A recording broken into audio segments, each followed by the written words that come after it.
Hey y'all, it's Anna V, and you, my friend, are listening to the All American Wing Shooting Podcast. I am a hunter, conservationist, mom of 2 girls I have raised in the outdoors, and a proud owner of a truck full of dogs. My passion is guiding you to confidence, sharing in tradition, and celebrating the true meaning of success in the field. Here we go.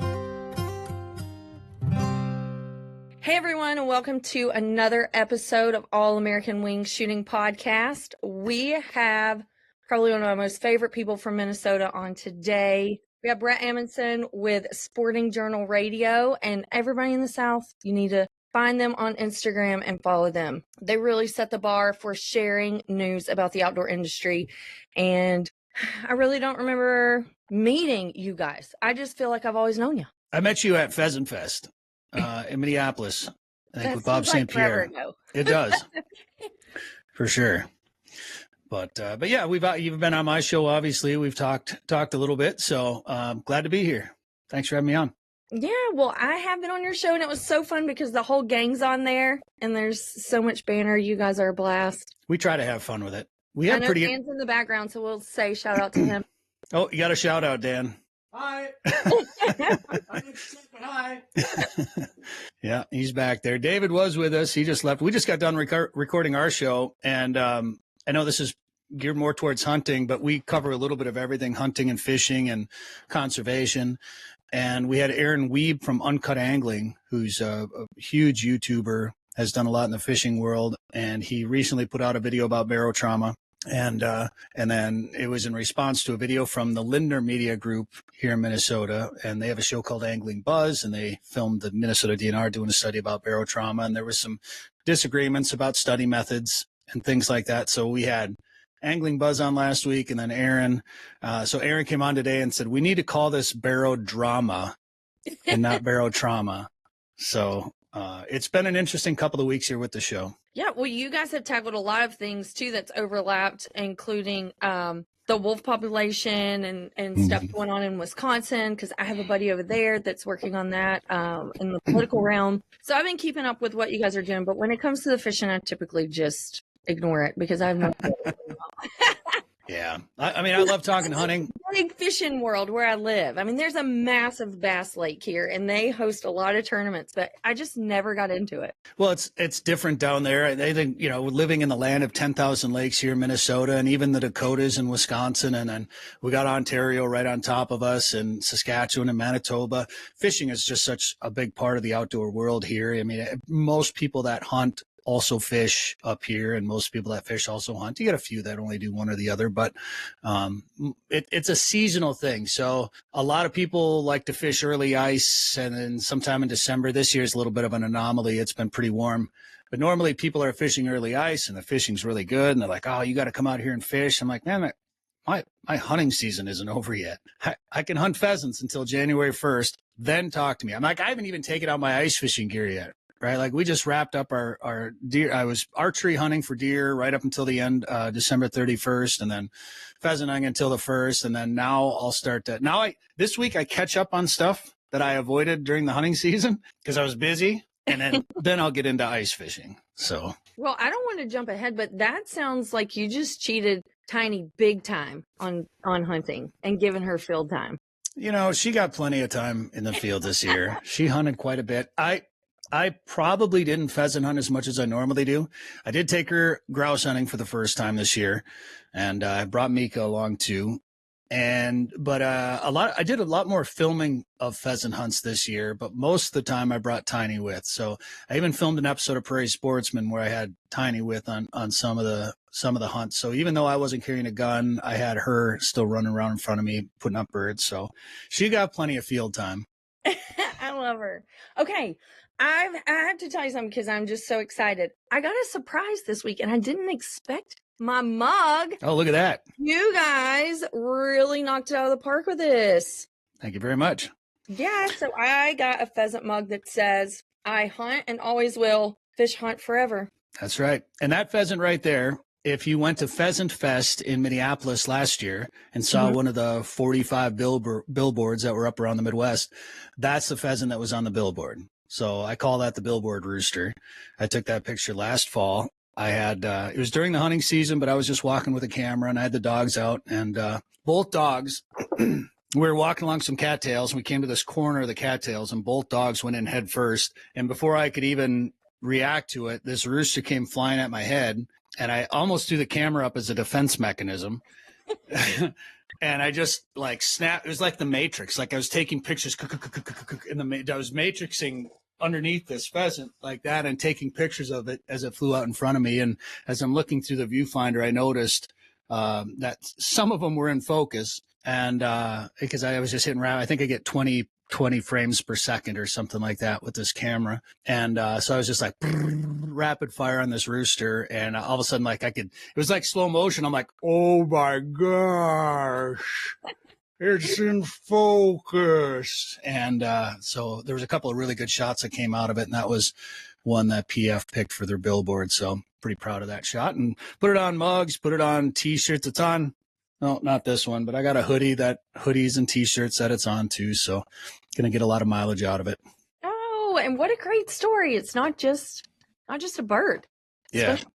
Completely wild bird. And just a complete hunt. It just didn't have a gun with a complete hunting situation during the hunting season. Both my dogs put it up and just happened to snag a couple of good pictures of it.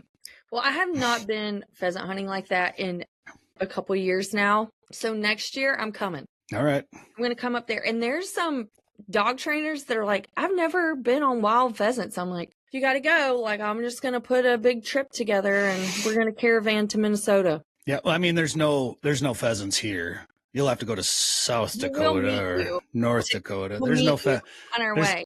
There's no pheasants in Minnesota. Now we've got some birds here, and we've got some good pockets. Minnesota is pretty underrated for pheasant hunting, actually. And the beauty of this state is there's a lot of opportunity. Like the Pheasants Forever and the Minnesota DNR have done a lot to provide some public hunting access in a lot of places. Some people think we need more. Some people think we have too many, depending on which side of the argument you're on. Regardless, as somebody like me who's traveled to a lot of other states for different hunting and fishing opportunities, Minnesotans take advantage what we have sometimes and don't realize that it's not as good in other places.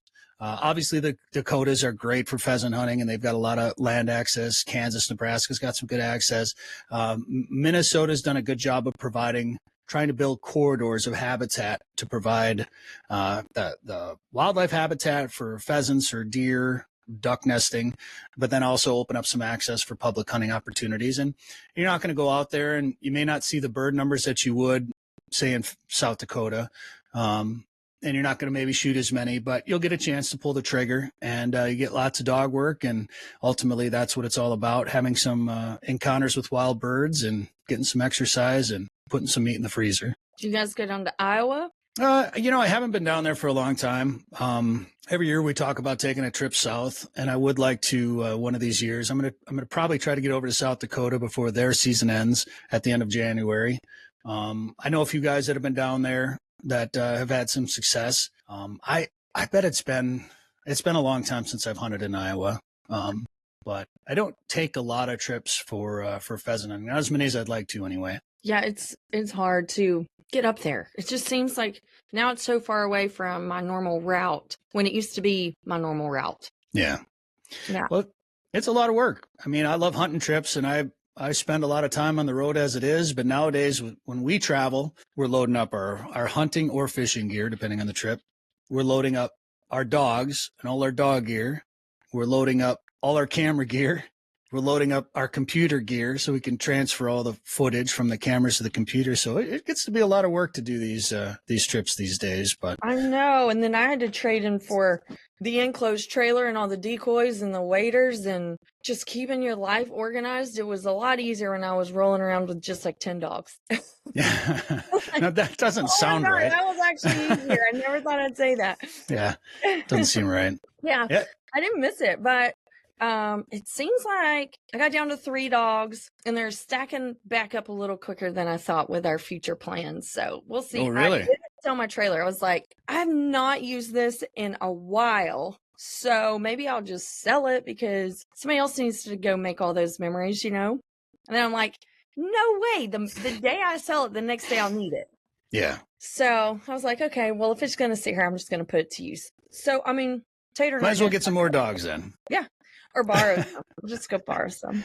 You know, I'm terrible. I know if you go on Marketplace, you'll see hunting and fishing equipment, you know, and I know some of my buddies even, it's like, well, I'm going to buy this flasher for this year and use it for 3 months and they sell it again. Or I'll buy a new truck and then, 8 months later, they're selling it and buying a different truck or wheeler or whatever the case may be. I'm the worst at that. I buy it and I just put it in a shed. Me too. I get so emotionally attached to things. I don't want it to go away. I'm going to need a bigger shed or a bigger house soon just because I'm a hoarder when it comes to all that equipment. It's terrible. Oh, well, it's fun to stock all that stuff up. I mean, we've gotten to where we keep all of our convention badges and little tickets to all the stuff, and we're putting scrapbooks together with all of our pictures. And I'm trying to get back to old school where I'm printing things and not living in digital world. I can't do that. That's like I've got all the old badges and they're just hanging in my closet on a hook, just kind of out of the way. Like, no, I display those things. And I keep like the little welcome flyers. It's bad.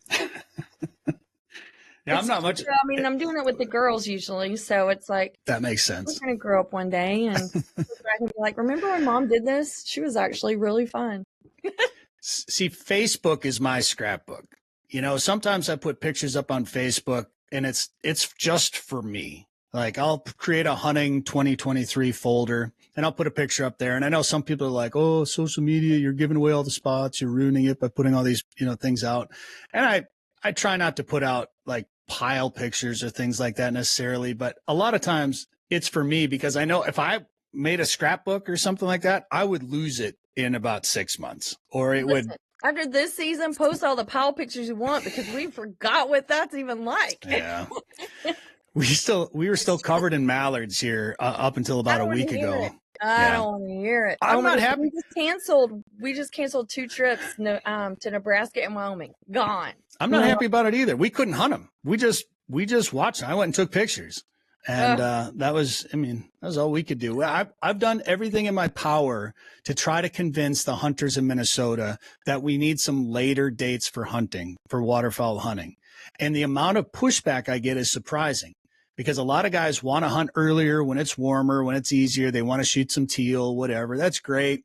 I personally would rather lay in a field under a swarm of mallards than swat mosquitoes and waist deep swamp, slough water. Yeah. As much as I enjoy that too, and I love eating teal. So I'm not going to really argue about opportunity, and I don't want to take away opportunity from anybody else. But in the central flyway, they can go whatever it is, 74 days. They got some late season river zones. But here in the Mississippi flyway where I'm at, so much of the council is influenced by you guys down south that say, quit shooting our mallard ducks up there, y'all, that we don't even get a chance at them. The mallards, I think I shot 2 mallards this year, and I hunt quite a bit. And they were both brown, brown. They might have been drakes. They were both, I don't even remember, but they were brown ducks and, no fat on them. So they weren't the nice late season colored up birds, which I would prefer to hunt. So no, it's been a tough year. We went to the very end of the first split in Arkansas and took Tater to the flooded timber, and it was a blast, but we were swarmed with wood ducks. I mean, everywhere. So it was really cool for her to have that experience because they're just zooming all through there. But I don't know. I'd be scared to pick a number of how many mallards we actually shot, but I would say it wasn't even 20. Yeah, it was tough. What are they in Missouri right now? Are they even into Arkansas? I think I saw. Rusty posted some, but not a whole lot. And then I had a buddy that was down there last weekend. He didn't even pull the trigger. He just went back to Tennessee. I saw a post from, I think it's like the Cohen Bird Laboratory or they do some duck banding research. And they posted the other day that one of their tracked mallards had made it down to Arkansas. So I think maybe they're finally starting to show up down there, but it is, there's been a lot of talk about where the birds are at and where the migration is at. And I saw somebody else share one of those posts as a podcast about where the birds at, what's going on. It's like, it's open water in Minnesota. Okay.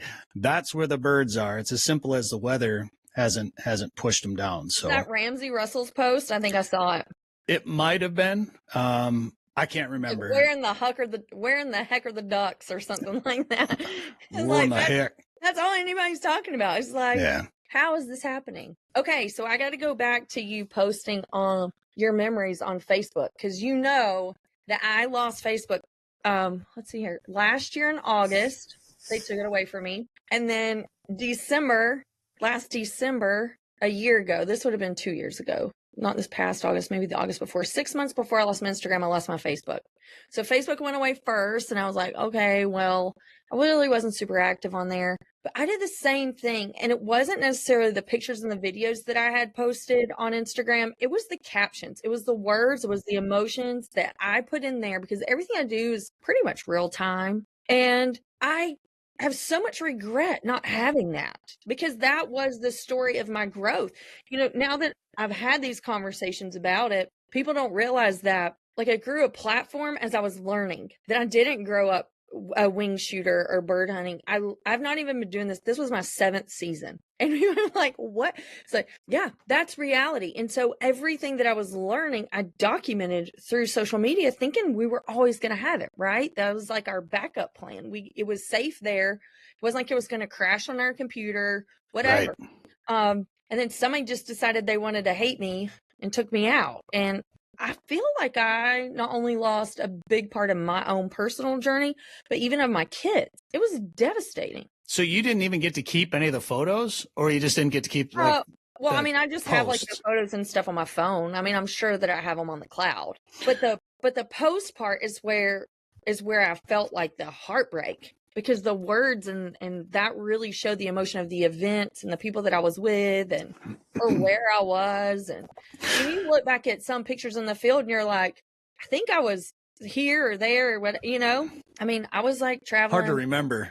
40,000 miles a year during hunting season. It was really hard. Yeah. It's going to be really hard for me to look back. So when they remember where I was. So when they took that away from you, they just shut you out? Like you didn't... I got hacked, and then I got ransom notes and hate mail on WhatsApp. My account's still on my account, like my that Instagram account shows up when I open up my big account, where I have like multiple accounts.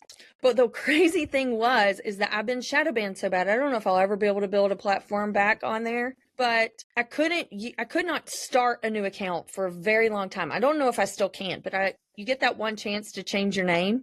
Mm-hmm. So I went to my kennel one and changed it so I could start over, because Instagram wasn't even going to let me start a new account. And I'm like, oh my God, I made every call. I called in every favor of anybody I ever knew. And I was just SOL. Wow. Yeah, that is a big worry. And I don't know how many times we've talked about jumping over to, like Rumble, or I thought Parler was going to be a thing. We worry about YouTube. We're essentially running 4 YouTube channels, and all but one have some sort of hunting type content. And when we talk about shooting or guns or something like that, whether it be tips or, just going out and hunting. So we're monetized on a couple of them, and we're extremely worried about all of a sudden YouTube just saying, nah, we don't like hunting anymore. Your bubble, but I just started a YouTube this morning. Yeah. And with my assistant, because we were in this great conversation. I was like, oh my God, it's not recorded. People need to hear this. So we were talking about marketing and how I hadn't found the right marketing team to implement the things that I want, which I wanted to duplicate a system of a female in the business world. She's just a small biz coach. I mean, she's like massively huge, but she turned her photography business into a small biz coaching platform. And she's all about courses and encouragement and all those things. And her messaging really aligned with what I was doing and what I wanted to share through the journey. Yeah, like I did become, a champion shooter, but that's not what I'm most proud of, like that was just the result of me finding myself and staying committed to something. So, in doing that, I couldn't find a marketing group within the outdoors that could give me what I was asking for. A certain look on my website. I wanted layers of information and content, and I wanted women to come to my page and get lost on information of how they could build their own outdoor traditions and stuff with their own family, like based on how I did it. Like there's no right or wrong way, but I didn't have a female mentor. I still don't have a female mentor in the wing shooting world. So it was like, man, I wonder how much better it would have been if I hadn't had to learn everything the hard way. So sometimes that's better. Yeah, but I found a lady in Canada who's not a hunter, and I've never had more support in my life. And man, it's just amazing how timing is really everything. And she gives me exactly what I want sometimes before I even tell her.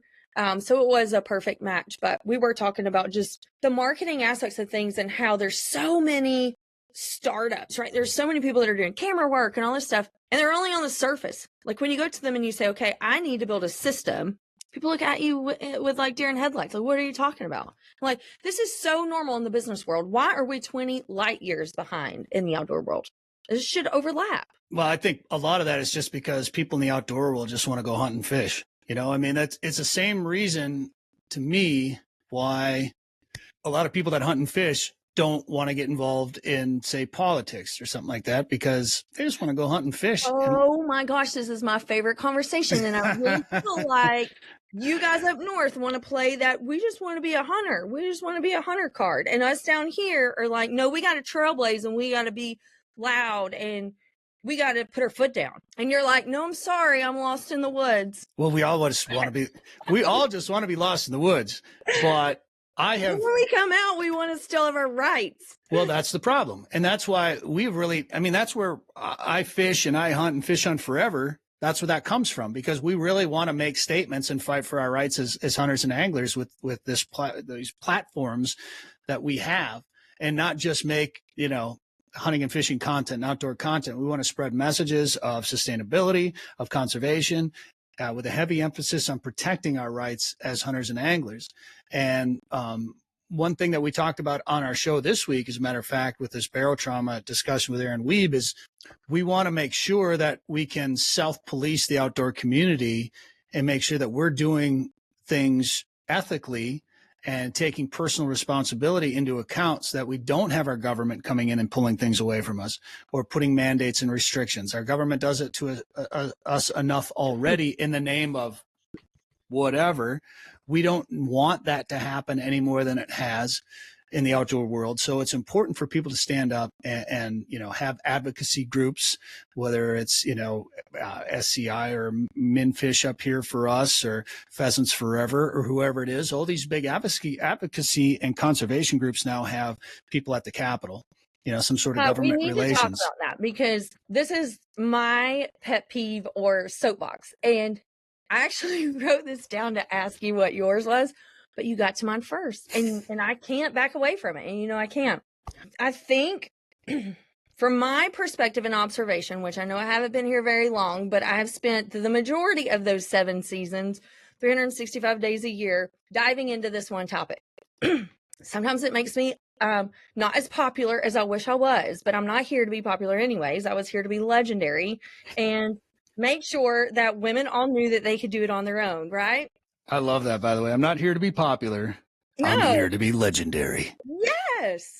And it's not that I never needed a man or I feel like I'm equal, because I'm furthest from that.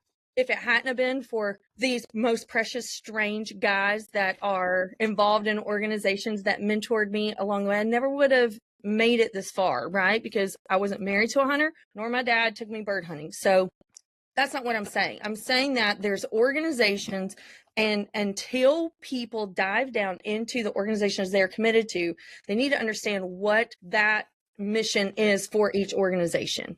Because the reason why I am so involved and sold out, obsessed with SCI, is because they are the #1 organization fighting for hunters' rights, not hiding behind habitat. And right now that is like a massive topic, and I just don't feel like that story is being told. I feel like everybody thinks, we're hunting and people, we're all about this species or that species or whatever. But it doesn't mean that there's a focus or even a priority of hunters' rights versus habitat and conservation. And so it takes all of them. And I just wish that the hunter was educated in that, because it's so important that we spread the love. Yeah. And I think overall, some organizations might have emphasis on other things, whether it be habitat or species specific interests. But some organizations probably do the government relations thing better than the others, and maybe they feel like, well, they can fight for that for us, and we'll fight for this for us. And I think they all should be fighting for hunters' rights. Of course, I think we all want to see that. I think that's a number one topic that needs to be prioritized. But obviously, there's some organizations out there doing some really good things for habitat and things like that too. So, but it's more small, but you can't assume that everybody's doing everything. Sure. And I think most hunters do. They don't know what they don't know. They don't realize that that's the case. I think that right there encompasses a big issue with our world. Is a lot of people don't know and just don't care. They just want to go do their thing. They want to go work their 40-hour-a-week job, punch in and punch out, and forget about the world and go sit in a boat somewhere or go sit in a tree stand or walk in the prairie, whatever the case may be, and escape the world for a little bit. So it's important for the rest of us to want to maintain that type of lifestyle. There are people that have to hold other people accountable to fight for those rights. I totally agree. And then the other thing about the hunters that kind of gets me too is that their priorities when it comes time to vote and to stand up for certain rights, the hunting right part of it may not be at the top of the list. So maybe their top priority leads them in a different direction than the person that's actually coming or standing up for us as hunters. Right. And so my whole mentality is like, what makes America America is our Second Amendment. America.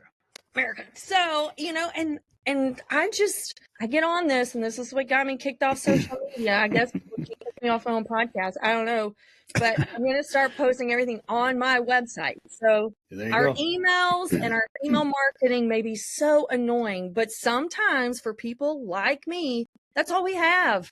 Because the world shut us up. And I just know how important it was for me when I had the discovery moments. And I was like, man, I feel so fortunate that I figured it out.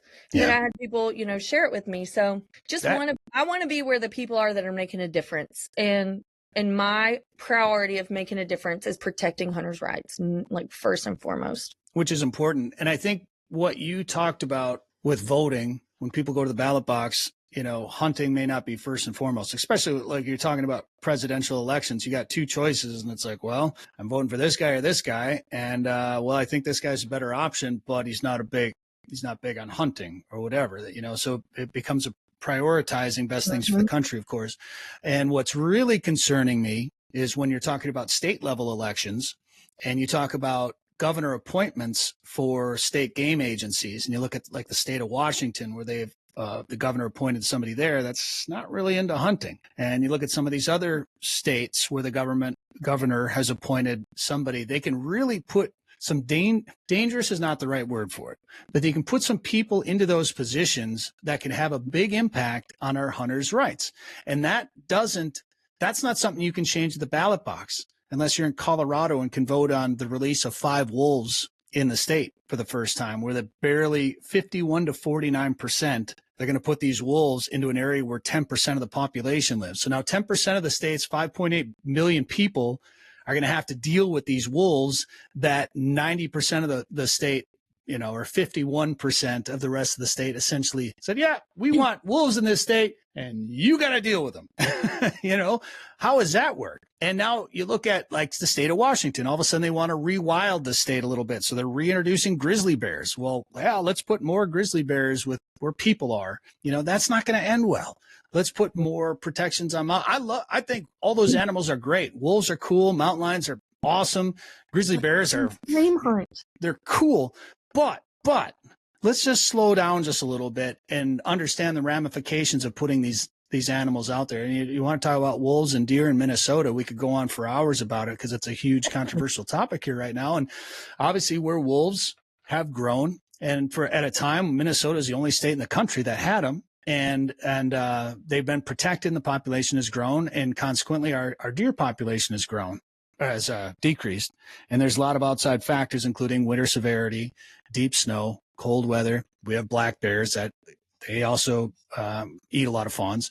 So there's a lot of other factors. But when you increase the predator population and then have a number of back-to-back severe weather winters, that's gonna put an even bigger toll, a greater toll than that'll throw the predator-prey balance out of whack to the point where you could wipe out the prey in a localized area. And I think that's what you've seen here in Minnesota. And with all the protections, these federal protections that are literally only there because the Humane Society of the United States decided to go from federal judge to federal judge to federal judge until they found a judge that would listen, which was Beryl Howell.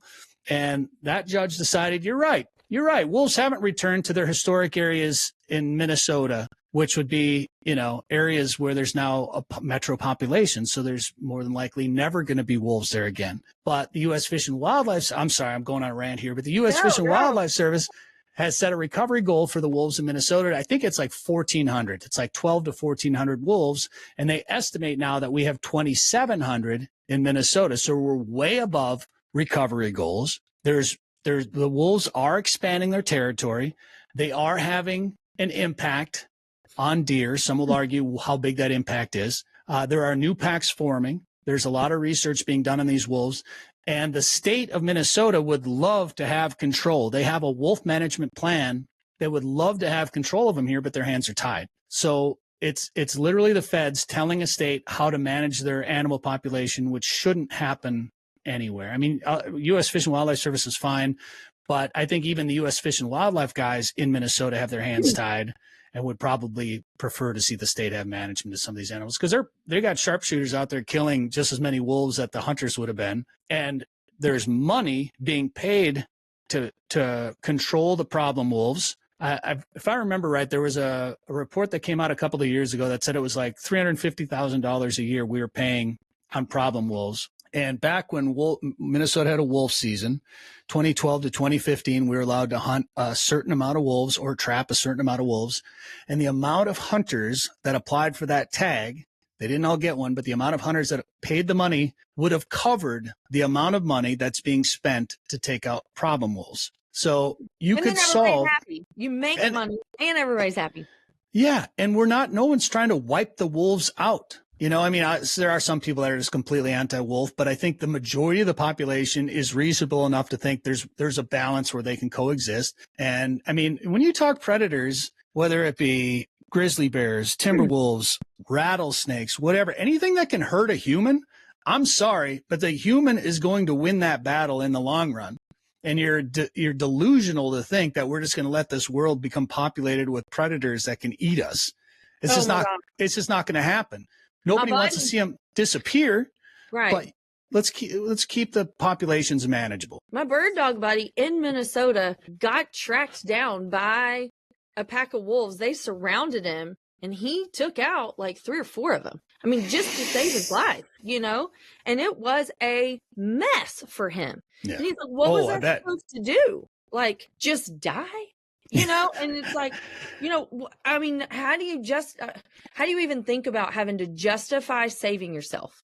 Because the people that are fighting for these wolf rights that got wolves back on the endangered species list value a wolf's life more than they value a human life. Yes. They will say that in their posts 100% of the time. Wolves are special creatures and humans are the cause for all the problems on this planet. I mean, they say the quiet part out loud. Like they are literally telling you what they want. They want more wolves and grizzly bears than they want humans on this planet. And if people don't see a problem with that, then they're just as delusional. Yeah, you're being nice. Oh gosh, now you got me all fired up about wolves. This is not the direction. I really want to talk about your whole career and like how you got started. And I know that you've hunted with your dad this year. Didn't you all start out early? Yeah, and so that was really what I want to talk about. But you're just, being the superstar. Man, well, these have been a couple of big topics that we've really hit pretty hard this year that I felt are important topics. I mean, I'll happily talk about traditions and bird hunting. And I mean, that's where my heart really lies. I mean, I love to deer hunt. I love to fish, but waterfowl hunting and now pheasant hunting really are my favorite things to do. And a lot of that stems from the fact that I get to bring my dogs with. And, they don't come on every waterfowl hunt, but a lot of times they do. They've saved my bacon a lot of times on wounded birds or birds dropped in thick cattails. And sometimes I push them a little hard, but that's they love that stuff. And Tiny is so funny. you'd laugh your backside off. She gets so fired up when we go. Like she sees me grab my gun and throw my orange vest on. And, you know, when we get out of the truck or whatever, she is jumping in circles and she'll start like yipping and just like, she's so vocal. It's hilarious. And then it's like, once we start, then it's like, you know, it's work mode. So she absolutely loves to do it. And that's one of my favorite things to watch. And I don't know, a quick little plug for our Fish Hunt Forever YouTube channel. I don't know if you've had a chance. Oh yeah, I think maybe you messaged me about it. I started filming her before I picked her up at Corey Loeffler's, and I watched your first episode. Oh my God, I cried. I meant to message you. I'm like, Corey's gonna make me cry again just talking about it. Oh yeah. And honestly, that's the reaction I got from most people. And I don't ever set out to make videos that make people cry, but I want to show, particularly with this Raising Tiny series, some people look, especially on the outside, they look at hunters as just like bloodthirsty killers and guys that, you know, just use dogs as tools, and they sleep in kennels in the winter outside, and they, you know, they're not, you know, they're just out there just pillaging the landscape and eating and killing everything and leaving them killing for sport and leaving them lay on the landscape. I don't know where I'm going, but, you know, and I wanted to show like the emotional side of it, that these animals become part of our families, and to different levels for different people, of course. But my dogs, I don't let them on the furniture anymore. I've got a futon for them, but they don't get on the main couch, but they do sleep on my bed. I used to ride around with Meek in my front seat everywhere. My Silverado had Meek in my front seat everywhere I go. I got a new Tundra now, and I make them either lay on the back seat, or once I get a topper, they'll probably be in the back of the truck. And people give me a hard time for that, because I was always so adamant. Dogs can be everywhere. You don't like dog hair? Get out of my truck. You know, that was me. Littles is gone. She's now on. She's getting all of her duck training, and we're going to run HRC. And I can't tell you how hard this is. So the reason why I want to tell the listeners why I'm obsessed with his tiny dog is because she's literally the twin of my Littles. And it's so funny that there's like a Yankee and Southern version of the same dog. Right? So yeah. I mean, she's great. Like Mika, she'll be 13. She got the last retrieve of the season the other day. It was really cool to see. She's limping now. She doesn't, you know, I bring her with, and she'll walk right next to me. It's kind of nice, because when she was young, she was full of energy, and Tiny's the same way. And they're just like, gotta be piss and vinegar. Yeah. She was just constantly up in front of me and, you know, running around like labs like to do. And now Mika, she'll hunt next to me or right behind me, which, you know, will drive a lot of hunters crazy if their dog's not out working in front of them. But it keeps her close, and then she'll still catch a whiff of a bird, and then all of a sudden you'll just, like, I'll look, and all of a sudden she'll just like slowly creep off the, you know, where I'm going, and she'll go nose deep into some cattails or some cover. And I'm like, if Mika is going in there, yeah, there's a bird in there. Yeah. Get your dog. You tell the people that judge the dog with all the wisdom. Yeah. Yeah. She's like, I'm not wasting my energy. Yeah. She's got, work smarter, not harder, you know, and Tiny's 3.5. And, but I will say this, like, Mika was good. I didn't, you know, she got some good training. You learn the more dogs you have, you become better as an owner and a trainer as you go. Tiny, I'm really excited about. Like, she's smarter and more willing to learn. And then maybe other than her spazoid freakouts that she has when we get going, she can be a little bit more controlled. And she's a smaller size. She's about 50 pounds. Her name is Tiny because she was the runt, and she looks small, but I was surprised when I weighed her at 50 pounds at the vet, because Mika was 65 her whole life. And she had a sister that was the runt, my brother's dog. And that dog topped out at like 39 pounds, like 38, 39, 40 pounds. And I always kind of pictured, you know, Tiny being about that size, but she's actually a little bit bigger. So she's a great size. She's super fast. She's got great genetics, and she's really smart. So she's going to be a fun one. I love that, because it's just like Littles, and I got Littles in Wisconsin. So, and she was born in August. Was Tiny born in August? End of July. End of July. Okay, so they're literally almost the exact same age. Well, of course, she was the pheasant queen of my little upland hunting tournament dog. And so she just quarters naturally, and she has that big motor the same way. And so when she went to training, I said, okay, I'm on the road and I don't want to have birds to take care of anymore. And I don't have any help. And I'm just going to send her down. So I partnered with Multi Pond, which actually worked out in my favor. I love it down there. They offer so much, and it's a great opportunity for me to have and host women in the outdoors to have access to their place. So she's going to get a much thorough, solid foundation too down there with the guys that do it every single day. Well, and she'll end up on Carter's trailer eventually. And he won the SRS this year and had 3 dogs in the top 10. So I ain't going to complain about where she's at all, you know? But those boys in the South don't know anything about lab genetics that quarter like that, the upland dog. And it's hilarious for me because I didn't even value a lab until I found that dog. And so when I took her down there, it was so funny because when she first started running really long marks, she'd run real straight about halfway there, and then she'd start quartering, you know. It was like she just couldn't get out, and they just aren't used to seeing that. And it was exciting to be the one to introduce that to people that are at the top of their game in the lab world, you know, and they just weren't exposed to it. They don't see that kind of dog down there. It's fun. Well, I love labs, and obviously I'm partial to the yellows, and I love my dogs, but every time I start pheasant hunting, as much as I like hunting behind my dogs, I'm like, gosh, it'd be nice to have a pointer. I'll send you one. Yeah. I've thought about it. Sleep on the couch, though, I'm going to tell you. Yeah. Well, I waterfowl hunt too much. And, I do want to get a third dog now. Mika was pretty slow this year, so we'll see how she does for next year. But I would like to have 2 dogs for next year. But I waterfowl hunt so much that it'd be nice to rotate 2 dogs that are capable of doing both. Mm-hmm. So it's hard to go away from labs. And obviously labs are what I know, but there's definitely been a few moments that I've wished for a pointer. And I will say there was 4 instances where Tiny pointed this year. Now, I'm sure it was more a case of she knew there was a bird in some thick cover and just didn't know where it was. So she just stopped because she knew it was there. But it was kind of fun to watch. And you want a pointing lab?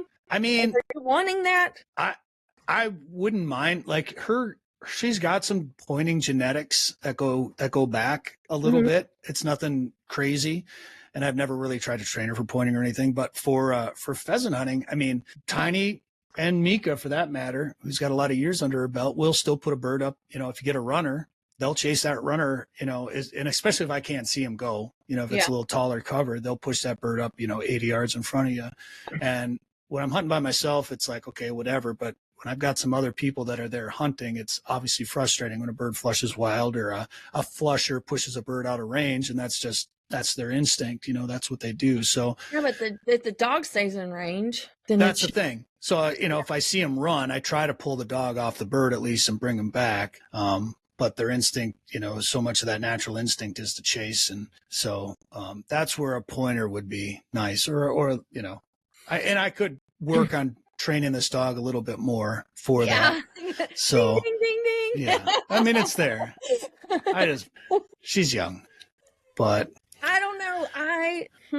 Okay, so when I got up to Wisconsin, I was doing all the training there. They had some really great pointing labs. Like one of the studs there was a well-known pointing lab in the Fox Red circle. I didn't take to it because I was such a snob about the short hair that when I fell in love with the lab, I was like, it has its job and the pointer has its job, and that's the way it is. And that is the way that it is down south. I mean, you have your pointer, and down here, they're going to let the cocker go in and get the retrieve. But all my dogs retrieve a hand. And I'm like, you're just insulting that pointer by not letting it have its reward, right? But the chase is actually how they train the dog for the reward, because once it does its job of pointing and the flusher comes, it gets to chase again. And I get that, but I know that those pointers can also retrieve because all mine have. And that was part of their job, and so. Well, that's good. Because that doesn't always happen. How everybody gets so opinionated. We're like stuck in our ways about the dog's job and breeds. I love it. Well, it was funny. I had some guys out last week, and I had my dogs with, but I was just filming. And One guy was a guy that hunts over pointers, and we were hunting along a slough with cattails, and a rooster got up, and I'm like, "Rooster!" I yelled at, and he pulled up on it, and it was flying out over the water. He's like, water bird. Like, yeah, I got 2 water dogs. Shoot His it. pointers won't swim. You know, I've seen that socialization problem. I'm telling you what, like, I've seen that in a lot of pointers. Genetics too, but yeah, I've got a pointer that has outswam labs at really? Here. Yeah, like beat a lab to a bumper in the pond. Well, that's because you're down south where it's hot. Like you take some of these short hairs up here and you put them in 30 degree temps. Yeah, but you got your labs. Like, I don't know. I don't know. I just haven't been put in that situation because I never really put my pointers on the ground. I always chose a lab. I always ran, even in the grouse woods. So I wanted to hear about Tiny's trip to the grouse woods because I didn't know that was so controversial up there, right? Like I didn't know. I just ran the dog that I wanted to run. I don't think it's controversial. It all depends on it depends on if you're hunting with other people. And grouse hunters, if you're talking about running labs or flushers on grouse hunters, I've never really heard of much of an issue there other than I could say grouse hunters are a fickle bunch. And I've always joked, like, I love grouse. I hunted grouse growing up way before I ever hunted pheasants. And I always joke that a ruffed grouse hunter would almost rather not pull the trigger on a grouse. Like they count successes and flushes, which is great. And I think that's awesome. But it's so funny. Like they're like, "Oh, my dog broke point on that. I'm not shooting." It's like, well, I mean, that's great. If you want to train, if you're training your dog, that's great. You know, you want to teach the dog success in the right situations. But at the end of the day, I mean, dang hard. Is that just an excuse that you don't want to talk about how many times you miss? Because it's just so hard. Well, that's the problem with grouse hunting. I mean, I joke now that I don't like to hunt grouse anymore because when I hunt pheasants, I can see them fly. Like you have to this year, our was one of the best years maybe ever for rough grouse in northern Minnesota. On all accounts, from anecdotal accounts I heard from a number of people, like the hatch was great, the weather was great, the hunting was good. So we were just jacked. We went up to film an episode of Prairie Sportsman, a TV show I do up here, and we're going to do a story on the hunter walking trails up around Lake of the Woods. Like the DNR and some of the local Rough Grouse Society chapters actually go out and have cut trails through the thick, big woods that we have up in northern Minnesota to help you introduce people to grouse hunting. Also creates they better love hunting. Well, and it also creates habitat. Grouse love trails, so it can create opportunity. And if you want to bring kids, it's a lot easier walking. The hardcore guys will still push the bush pretty hard and get into the thick stuff. And later in the year, that's generally where you have to go because the trails have been hit pretty hard. But it allows you to familiarize yourself with grouse habitat, get you into the right region for grouse. And if you want to bring somebody new out or somebody young or somebody old, it gives them an easy walking opportunity. So we were just jacked because we were going to go up and when did we go? I think it was around Halloween because we went up and filmed a layout boat duck hunt on Lake of the Woods of the northwest angle. I saw that. Holy moly, that looked rough. It was unreal. Like I've been on some wicked waterfowl hunts before. This was one of the craziest. And it was 15 degrees air temperature. Lake of the Woods was still open, but the water was warmer than the air temp. So it was fog, just thick fog everywhere. It just looked so cold. It looked colder than you could imagine. It was cold. We had Sitka sent us a bunch of new stuff to wear while we were up there. So it was great. And, we dressed for it. And, and the action is so fast. And when the hunting is good, you forget about the cold a lot of times. And those layout boats are surprisingly stable. And, the guys we went up there with, the guides that do it, had the system down pretty well. And we got a little cold. Corey, all of a sudden I look over and I don't know if you've ever been in a layout boat, but it's like being in a layout blind in a cornfield or some sort of dry field. But it moves. Only it's on water and it's a little wider and maybe even a little lower, depending on what kind of ground blind you're using. And then you get waves and we had 10, 15 mile an hour winds. So we had a few waves going. Yeah. So like when you shoot, you're like, and a lot of times we're hunting buffalo heads. So you got just about the smallest duck in North America, flying at what looks like Mach 10, and they're doing this, and then they're doing this, and you're doing this. So it's like you're making the sign of the cross, trying to shoot at these buffleheads, and it's wild. And then at one point, I look over, and Corey Loeffler is doing push-ups. He's up on the edges of his layout boat, up on the shell, the frame, and he's doing push-ups. And I'm like, what? He just didn't want to miss arm day today, or what the deal is. And he said that if your hands get cold, the fastest way you can warm them up is with push-ups, which is kind of brilliant. But I didn't expect him to do it in a layout boat. Yeah, like who wants to risk that? Yeah. So, but it's wild. One of the guides showed us too. He didn't do the demonstration for us, but he told us about it. He showed some people that were a little bit nervous about it. He got in one. I think he even took the plug out of it. There's so much flotation in them. He got into one and just started doing jumping jacks in it, and they're surprisingly very, very stable. So it was a blast. I shot a sea duck up there, which was we went to Alaska and hunted ducks on Kodiak Island last December. Just unreal, amazing, like the Mecca in my opinion. I've hunted ducks in Argentina, and I've hunted them on Kodiak Island, and Argentina was amazing, but Kodiak is absolutely unreal. I mean, apples and oranges comparison, but Kodiak is beautiful. And we shot, Barrow's Golden Eyes, and we shot Harlequins, and we shot surf scoters and black scoters. We didn't shoot any white wings. And then we leave Kodiak Island, and then the next fall hunt in Minnesota, and I shoot a white wing scoter. So like, what are the odds of that? And I come to find out that a few white wings get shot, I think, once or twice a year in Minnesota. So there must be some sort of migration that goes to the Great Lakes, I suppose, over to Lake Michigan or something like that, kind of more of a west to east migration for those birds. But anyway, it was wild. Like we came back into the harbor to park the boat, and we were breaking ice to get to the dock when we came in from layout boat duck hunting. So it was cold. And coming back from the northwest angle, we were driving through essentially a snowstorm. I'm not going to say it was a full-on like heavy blizzard or anything, because it wasn't too bad, but the roads were slick. I slid right through one of the intersections in Sprague, Manitoba, and crossed back into Minnesota. And then we were going to hunt right by the southern part of Lake of the Woods, right by War Road in the Beltrami Island State Forest on these hunter walking trails for grouse. Well, they got 6 inches of snow, and that took all the birds and pushed them into the thick stuff and pushed them into the tops of these pine trees where they were warm and sheltered. They weren't on the ground. So we walked in 2 days. I think we walked 15, 16 miles, and we stayed on the trails. And then I went into some of the thick stuff. Dan followed me with a camera into some of the thickest cover that they have up there. Tiny and Mika followed me into that, and Tiny was fine, but Mika was pushing her way through some of that thick stuff, which I was really proud of. In 2 days, and in 15 or 16 miles, whatever it was, we saw collectively, I happened to see both of them. We saw 2 rough grouse. Now, I think we flushed maybe 10 or 12, but I took 2 Hail Mary shots at 2 rough grouse.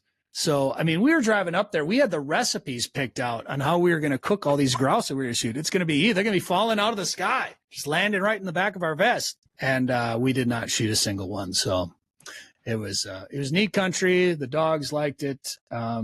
Unfortunately, I didn't really get Tiny any grouse experience other than running through the woods, but it was a good time. Good exercise. Did Dan end up getting a dog after he was pouting about you getting another dog? I thought he had a puppy. No, you might have seen him with his dad's dog. So my brother's got a yellow lab Aggie, and sometimes Dan calls it his dog, 'cause he kind of grew up with it a little bit too. So, but that's his dad's. I could have sworn after he gave us so much heck about wanting another puppy, and especially you getting one that he had to take care of. Mm-hmm. I saw him with the picture. Well, this was fun, even though we didn't stick to the questions. I really wanted to showcase all of the things that you've done from the beginning, but there's so much going on presently that I guess that's what's most important, huh? It is most important. It just means we'll have to do this again or whatever. Yeah, if you got other questions, let me know. Okay, I do want to end with this, and you can take as long as you want. Okay, you have had longevity in the media world. Like, you've been a hunter your whole life, raised in this wonderful world of Minnesota where everybody embraces the outdoors. It's not necessarily like down here. Wow. Not everybody, but most of us. Yes. How do you think having a career in the outdoors has changed your perspective and opinion, even commitment to hunting? Say that one more time. How do you think having a career in the outdoors, with the Hmm. longevity of having a career, how has that changed your perspective, opinion, and commitment to hunting? I remember, I was just in radio for a long time before I got into the outdoor side of the media industry. So I was in media, but it was just I was playing songs on the radio and making stupid jokes. I remember getting tired of it, and in fact, because I spent a lot of time in North Dakota, I spent a lot of time in Wisconsin, and when I first moved to North Dakota, I was working so much on the radio and didn't really know much about where to go or whatever in North Dakota. I didn't hunt for a couple of years, and it was painful. And I finally worked with a guy who was like hardcore waterfowl hunter, and he finally started. He's anytime you want to go, let's go. And I remember the first time I laid in the layout blind in North Dakota, and I grew up not hunting dry fields. I mean, we'd hunt dry fields a little bit, but it wasn't layout blinds, wasn't big spreads. It was mostly sloughs, but I remember laying it, and this was Wisconsin, Minnesota, so we don't have a whole lot of field layout opportunities like the Dakotas. And I remember laying in that layout. There's 3 of us hunting, and there were so many ducks and geese flying around us that I just sat back. I think my mouth was just like, on the ground the entire time. It was just in awe of it. It was so cool. And then I remember the first time I saw the snow goose migration, I just drove west, and I lived in Fargo, so it was basically Minnesota. So I had to drive a little bit further west into the Dakotas. And my buddies would tell me about the spring snow goose migration and how beautiful it is. And I was like, all right, I got to check this out. So I wasn't even hunting. I just drove out one day.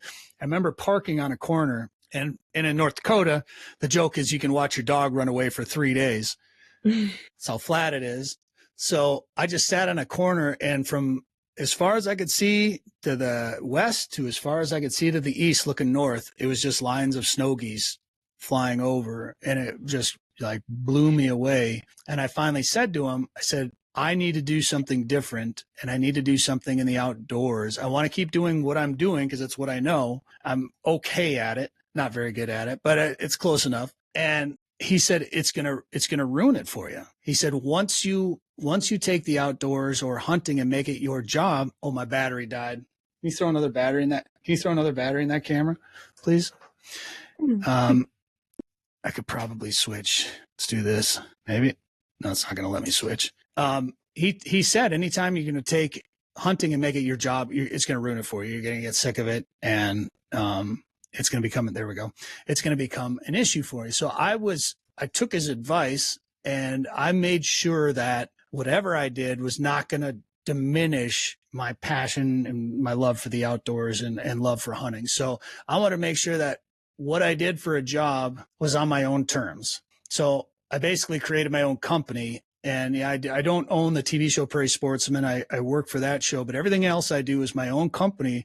So if I don't want to go do it, I don't go do it. So I try to make sure that we're doing things that we're passionate about, that we like to do, so that it doesn't become a job. I mean, it's obviously a job and there's some work involved, but we're doing everything we can to make sure that the fun part of the outdoors is still there. Is that what you were looking for? You love it more now that it's your career.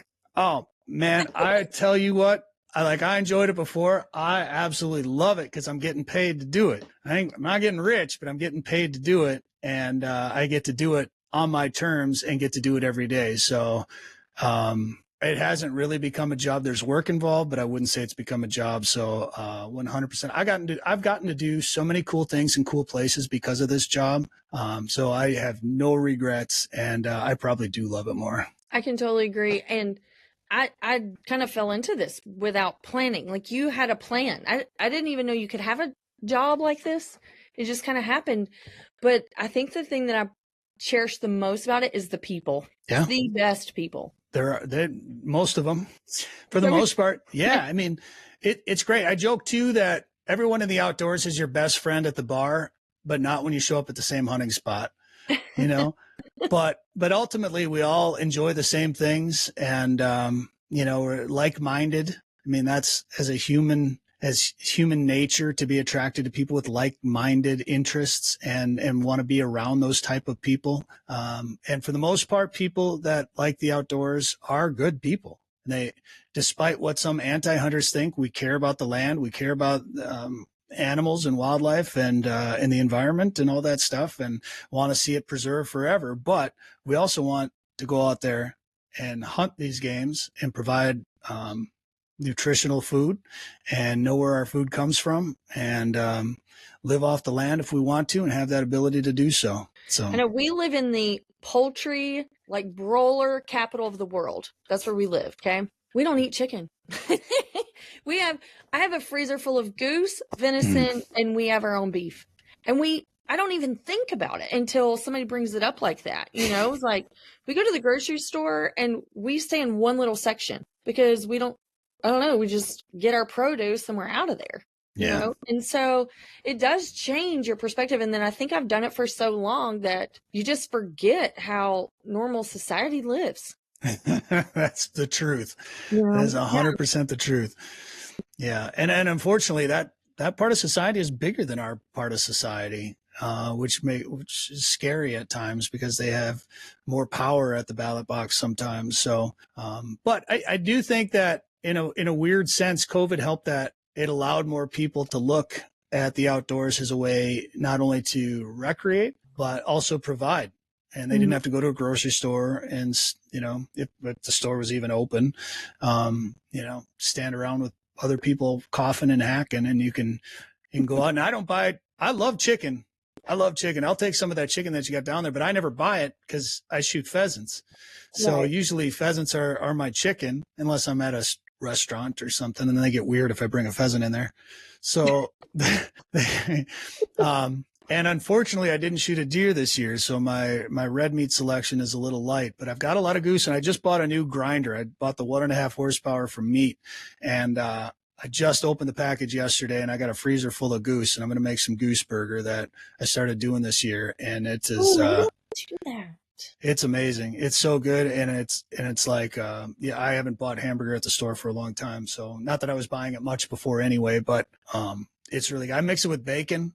And I guess on the amounts, the mixture, I'm not real scientific with it. I could probably do a better job, but it's been really good to make tacos, make chili, make spaghetti, make a lot of different foods with it. That's what I did with my goose is that I cooked half of it and made taco meat so that it's super easy for our busy nights to just thaw it out and heat it up and roll with it. But I don't deer hunt. I'm just fortunate enough that I adopted a kid years ago, and he's a big deer hunter, and he shoots at least one, if not two, for me every year. Oh, perfect. Yeah. Can you shoot one for me? Yeah. I bet he will. You're going to come all the way down here and get it? All right. It's worth it. Yeah. Well, thank you so much for coming on. I'm saving all of these questions that I personally wanted to know, just how you got started and then the journey of it and how it's molded you and the things that you do, because you're so committed to educating our community. So if you're just getting into the ins and the outs of the politics of the outdoors, this is a great channel for you to plug into, not just only the topics that Bret brings up, but he has amazing guests on his show every week. That is sportingjournalradio.com. That's right. Yeah. That's right. Well, I should have let you plug yourself, but. Oh, that's all right.